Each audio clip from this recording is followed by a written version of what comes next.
बेलापूर येथील सत्यमेव सुप्रभात ग्रुपच्या वतीने प्रभू श्रीरामनवमीचे औचित्य साधून बेलापूर ते श्रीरामपूर पायी दिंडी सोहळा आयोजित करण्यात आला होता। या पायी दिंडी सोहळ्यात सत्यमेव जयते ग्रुपच्या सर्व सदस्यांनी सहभाग नोंदविला। बेलापूर पासून सकाळी 6 वाजता दिंडीस सुरुवात झाली। प्रभू श्रीरामाचा जयघोष करीत रस्त्याने शिस्तीचे पालन करीत ही दिंडी 8 वाजता श्रीरामपूर येथे पोहोचली। श्रीरामपूर येथे आगमन होताच श्रीरामपुरातील सेवानिवृत्त पोलीस अधिकारी व कर्मचाऱ्यांनी या पायी दिंडी सोहळ्याचे स्वागत केले। पवित्र दिवशी स्वागत केलं।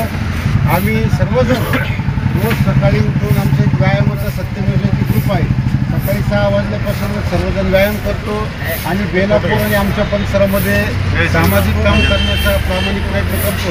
आज आपण आमचं स्वागत केलं, त्याबद्दल आम्ही आमच्या गावच्या वतीनं आमच्या ग्रुपच्या वतीनं आभार मानतो आणि आपल्याला धन्यवाद देतो। जय श्रीराम, जय श्रीराम।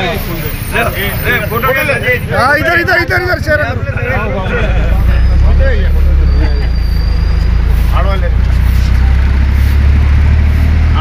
त्यानंतर सर्व सत्यमेव जयते सदस्यांनी श्रीराम मंदिरात जाऊन प्रभू श्रीरामाचे दर्शन घेतले।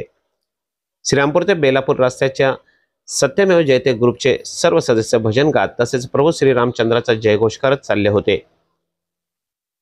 या दिंडी बाजारात समितीचे उपसभापती अभिषेक खंडागळे, संजय भोंडगे, दादा राधेश्याम आंबिलवादे, विष्णुपंत डावरे, देवीदास देसाई, दिलीप आमोलिक, बाबूलाल पठाण, जाकीरबाई शेख, विलास नागले, महेश कुरे, जनार्दन ओहोळ, महेश ओहोळ, औदुंबर राऊत, भगीरथ मंडलिक, सचिन देवरे, सचिन कंसे, किशोर दायमा, रघुनाथ वाघ, सोमनाथ जावरे, विशाल आंबेकर, बाबासाहेब काळे आदी सदस्य सहभागी झाले होते।